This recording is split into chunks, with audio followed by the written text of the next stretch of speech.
Quando eu comecei a fazer receita sem glúten, eu encontrava muitas receitas na internet que continham um tipo de farinha apenas. Farinha de arroz, que é a mais tradicional, né? A mais utilizada. Então tinha muita receita que usava somente farinha de arroz na preparação.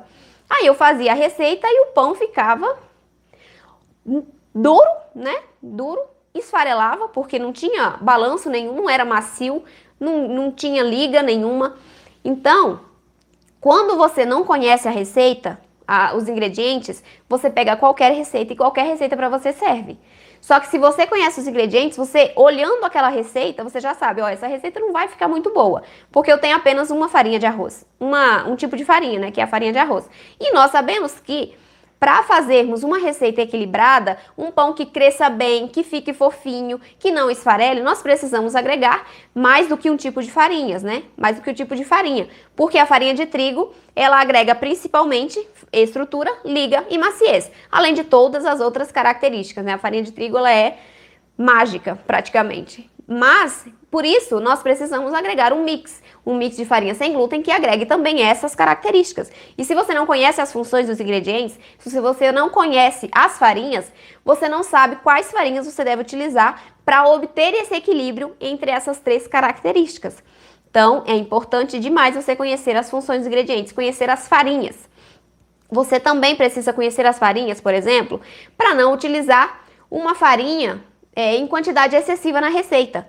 Por exemplo, você tem uma receita que levam 3 tipos de farinhas. Aí você percebe, mas se já tem 3 tipos, né, é um mix, você já conhece um pouquinho. É um mix de farinhas, então deve ser equilibrado.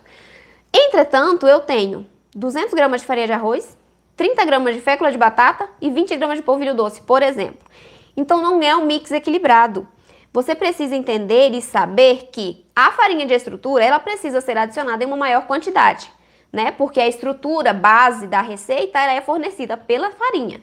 Então nós precisamos adicionar a farinha de estrutura em maior quantidade, para que quando o pão cresça, se desenvolva, ele não baixe. Só que nós precisamos adicioná-la em equilíbrio com as demais farinhas. Eu não posso adicionar 200 gramas de farinha de arroz e 30 de fécula de batata, né? Eu posso adicionar 200 gramas de farinha de arroz, 80 gramas de fécula de batata, por exemplo.